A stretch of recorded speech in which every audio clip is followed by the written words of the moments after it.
Selain konflik yang tak berkesudahan dengan Israel, konflik internal di tubuh Palestina seolah menjadi kanker yang tak kunjung sembuh dan menghalangi jalan menuju kemerdekaan Palestina. Dua faksi politik terbesar Palestina, Hamas dan Fatah, yang lahir untuk memperjuangkan kemerdekaan, justru jadi duri dalam daging bagi Palestina sendiri. Lantas, siapa Fatah, siapa Hamas, dan bagaimana dua faksi ini terus berseteru?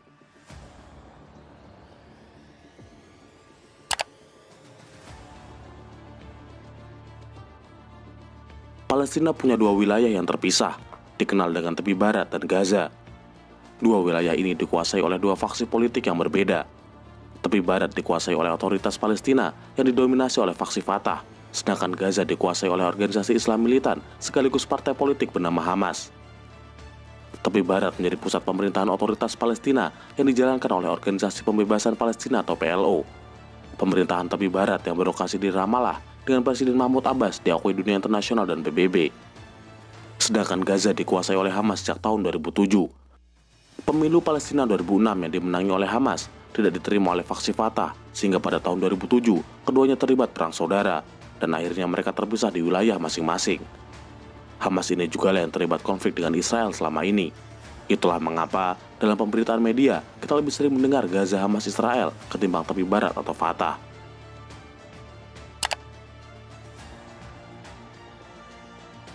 Hamas dan Fatah adalah dua partai yang paling dominan dalam dunia politik di Palestina. Ada banyak partai politik yang tergabung dalam PLO. Fatah mendominasi selama bertahun-tahun bersama partai-partai yang lain. Fatah atau Harokat Tahrir Al-Watani Al-Falastini atau Gerakan Pembebasan Nasional Palestina adalah partai politik yang berkuasa di tepi barat. Fatah didirikan oleh Yasser Arafat dan beberapa orang lainnya pada 1958. Sedangkan Hamas atau Harakah Al-Muqawamah Al-Islamiyah atau Gerakan Perlawanan Islam adalah organisasi Islam militan sekaligus partai politik penguasa wilayah Gaza. Hamas dibentuk pada tahun 1987 oleh Sheikh Ahmad Yassin. Alih-alih dua faksi ini bersatu, mereka justru saling berlawanan karena memiliki prinsip, ideologi, dan kepentingan yang berbeda. Secara teori, Hamas dan Fatah sebenarnya punya tujuan yang sama, yaitu kemerdekaan Palestina. Hanya saja, mereka memiliki cara dan metode yang berbeda. Fatah lebih mengedepankan diplomasi dalam menghadapi masalah Palestina-Israel, sedangkan Hamas lebih militan dan tanpa kompromi mengangkat senjata. Fatah sendiri mengakui keberadaan Israel, mendukung perdamaian dengan Israel, dan terus mengedepankan diplomasi. Sedangkan Hamas sama sekali tidak mengakui keberadaan Israel. Dalam Piagam Hamas 1988, tujuan utama Hamas bukanlah kemerdekaan Palestina, melainkan menghancurkan Israel. Karenanya, Hamas sangat tidak setuju dengan two-state solution dan segala hal yang berkaitan dengan perdamaian dengan Israel. Fatah berideologi nasionalis sekuler, sedangkan Hamas berideologi Islam fundamental. Secara ideologi Fatah, Palestina akan menjadi negara sekuler jika nantinya merdeka. Sedangkan menurut Hamas, Palestina akan menjadi negara Islam jika nantinya merdeka. Dalam hal militer, Fatah ataupun otoritas Palestina tidak memiliki angkatan bersenjata. Sesuai dengan perjanjian Oslo II, Israel hanya setuju untuk berunding dan mendukung negara Palestina jika negara tersebut dalam kondisi demilitarisasi. Inti perjanjiannya adalah Israel akan mempertahankan Palestina dari serangan eksternal. Palestina hanya diizinkan memiliki kepolisian, badan keamanan, dan intelijen. Hal ini pula lah yang menjadikan alasan mengapa Palestina tidak punya militer sama sekali. Sedangkan untuk Hamas di Gaza memiliki organisasi sayap militer bernama Brigade Izzuddin Al-Qassam. Selain itu, di sana juga ada organisasi jihad Islam yang punya sayap militer bernama Brigade Al-Quds. Dua organisasi inilah yang terlibat konflik dan perang dengan IDF Israel di Gaza.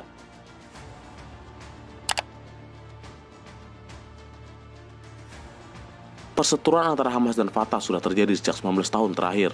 Meskipun beberapa kali mengadakan rekonsiliasi, hubungan mereka tetap naik turun dan konflik di antaranya masih ada. Hamas dan Fatah sudah terlibat ketegangan sejak akhir tahun 2004. Ketegangan dua faksi ini terus meningkat setelah kematian pemimpin Palestina Yasser Arafat pada 11 November 2004. Ketegangan makin memuncak saat Hamas mengikuti pemilu Palestina 2006, di mana saat itu Hamas secara mengejutkan memenangkan pemilu dan mengalahkan Fatah. Ismail Haniyah, pemimpin Hamas yang sempat menjadi Perdana Menteri mendampingi Mahmud Abbas menjalankan pemerintahan otoritas Palestina di tepi barat pada 2006, namun akhirnya diberhentikan pada 2007 karena konflik Hamas-Fatah di Gaza meletus. Perang antar keduanya pecah pada 2007 dan dikenal sebagai Perang Hamas-Fatah. Perang terjadi di Gaza dan mengakibatkan ratusan warga sipil meninggal dunia dan luka-luka. Sejak saat itu, Ismail Haniyah, pemimpin Hamas mulai mendirikan pemerintahan baru dan menggulingkan pemerintahan Fatah di Gaza. Fatah kerap menangkap aktivis yang secara politik berafiliasi dengan Hamas. Sebaliknya, di Gaza yang dikuasai oleh Hamas, aktivis yang disinyalir menginduk ke Fatah juga ditangkap. Sejak saat itu, muncullah dua matahari di Palestina, Hamas di Gaza dan otoritas Palestina di tepi barat. Berkali-kali upaya rekonsiliasi antar keduanya diselenggarakan pada tahun 2007, 2012, 2014, dan 2017, tapi tak pernah menemui kesepakatan.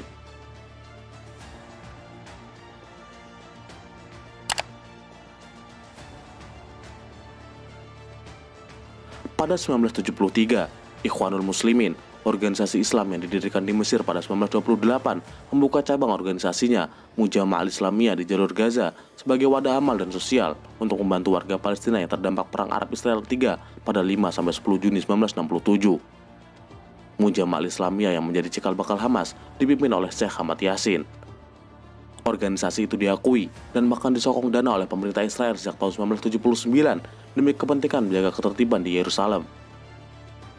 Israel awalnya ingin menjadikan Mujama'ah Al-Islamiyah sebagai kepanjangan tangannya dalam pertaruhan politik melawan kelompok nasionalis Fatah.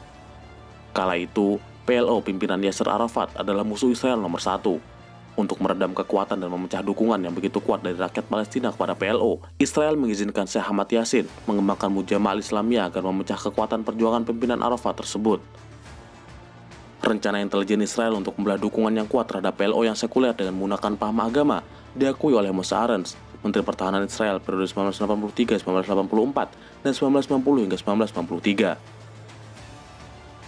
Tetapi semuanya berubah saat Intifada pertama pecah pada 8 Desember 1987 hingga 13 September 1993. Bermula dari peristiwa tabrakan truk IDF dengan sebuah mobil yang menewaskan 4 warga Palestina di kamp pengungsian Jabaliyah. Hal ini membuat warga Palestina marah dan mulai membunuhi orang-orang Yahudi di Gaza. Bersamaan dengan pecahnya Intifada pertama, Syekh Ahmad Yassin dan 6 petinggi senior Mujama'ah Al-Islamiyah lantas mendirikan Harakah Al-Muqawamah Al-Islamiyah atau Hamas sebagai organisasi militer dan politik. Hamas dibentuk dengan visi misi membebaskan Palestina dari pendudukan Israel dan menolak segala bentuk kompromi dengan Israel, sebagaimana yang dilakukan oleh Fatah. Hamas menegaskannya lewat piagam Hamas yang ditandatangani oleh para pemimpinnya pada 18 Agustus 1988. Semakin hari, pengaruh Yassin dan kelompok Hamas makin kuat dan mendapat dukungan yang luar biasa dari tepi barat maupun Gaza. Seiring makin besarnya pengaruh Hamas, dibentuk pula sayap khusus militer bernama Brigade Izzuddin Al-Qassam pada 1993. Sejak saat itu, Hamas mulai melakukan penembakan, membunuh diri serta aksi penyerangan melawan tentara Israel. Hamas yang awalnya dibesarkan dalam tanda kutip oleh Israel, kini justru menjadi lawan sengit, seolah menjadi senjata makan tuan bagi Israel. Avner Cohen, sejarawan dan eks-pejabat urusan agama Israel, menyebut Hamas yang awalnya digunakan Israel sebagai pengimbang kelompok Fatah justru menjadi sebuah penyesalan dan kesalahan yang besar. Hamas saat ini didukung penuh oleh Iran. Iran mendukung Hamas karena alasan geostrategis dan ideologis untuk memperluas pengaruh regionalnya dan menggunakan Hamas sebagai proxy war melawan Israel. Hamas disebut menerima dana, senjata, dan pelatihan dari Iran. Antara tahun 1990 hingga 2000, dukungan finansial Iran kepada Hamas dilaporkan berkisar antara 20 juta hingga 50 juta dolar per tahun. Klaim Israel menyebutkan Iran mengucurkan dana sekitar 1,5 triliun rupiah per tahun untuk Hamas. Selain Iran, Turki dan Qatar juga mendukung Hamas. Namun dukungan mereka hanya sebatas ekonomi, bukan bantuan militer. Ini terjadi karena Qatar masih sangat tergantung pada Amerika Serikat soal militer dan keamanan Teluk, dan Turki masih terikat sebagai anggota NATO, sekaligus punya hubungan baik dengan Israel. Qatar dan Iran ikut membiayai pendanaan operasional Hamas sepanjang tahun 2018 hingga 2020. Emir Qatar, Sheikh Hamad bin Khalifa Al-Thani, menjadi pemimpin negara pertama yang mengunjungi Hamas pada 2012 dan menyumbang sekitar 25,2 triliun rupiah ke Hamas. Teroris pada Hamas penuh dengan unsur politis dan tentu saja sangat subjektif. Cap teroris pada Hamas diberikan oleh Israel, negara-negara barat seperti Amerika Serikat, Kanada, dan Uni Eropa pasca Intifada pertama dan berlanjut saat Intifada kedua. Barat menyebut dengan tegas bahwa keberadaan Hamas sejatinya membahayakan bagi perdamaian Palestina Israel karena Hamas dianggap membawa ideologi teror dan ekstremisme. Di lain sisi, pelabelan teroris oleh Barat menguntungkan bagi Israel, memudahkan Israel untuk melakukan aksi penyerangan sebagai upaya pertahanan atau menyerang tanpa sebab. Sedangkan negara-negara Arab seperti Arab Saudi, Yordania dan Mesir menetapkan Hamas sebagai organisasi teroris karena berafiliasi dengan Ikhwanul Muslimin yang lebih dulu dikategorikan teroris oleh mereka. Pelabelan teroris untuk Hamas juga disebabkan oleh faktor politis dan kepentingan. Kuatnya pengaruh Hamas dan dukungan kuat dari warga Palestina kepada Hamas, apalagi setelah faksi Fatah kehilangan dukungan akibat pejabat-pejabatnya yang korup, membuat lawan-lawan Hamas memberi label teroris. Dengan dilabeli teroris, Hamas akan sulit mendapatkan bantuan dan simpati dari dunia internasional, yang tentu saja akan mempengaruhi kekuatan dan politik Hamas di Palestina. Namun, bagi sebagian besar rakyat Palestina, Hamas tentu adalah pahlawan dan pasukan pembebasan yang berjuang melawan Israel.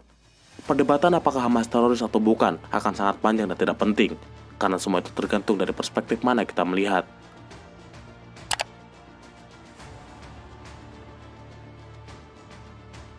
Daerah konflik menjadi lahan basah bagi para pejabat tinggi untuk melakukan korupsi. Itu pula yang terjadi di Palestina. Korupsi besar-besaran dilakukan oleh pejabat Fatah membuat keyakinan rakyat Palestina terhadap Fatah melemah. Hal itu pula yang menyebabkan Hamas makin populer dan memenangkan pemilu pada 2006.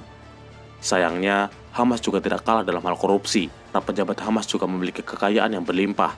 Ismail Haniyah, politikus senior Hamas, memiliki kekayaan lebih dari 4 juta dolar. Khalid Masal, petinggi Hamas, juga kaya raya dan kini hidup mewah di Qatar. Lantas, kemerdekaan apa yang diharapkan jika dalam tubuh Palestina tidak ada persatuan sama sekali? Kemerdekaan apa yang ingin diraih jika dua faksi terbesarnya justru saling sikut demi kepentingan masing-masing? Bagi yang punya kuasa, konflik dan perang tak lebih dari permainan politik dan uang. Bagi warga sipil, konflik adalah penderitaan yang tak kunjung hilang. Sampai jumpa, salam Universe.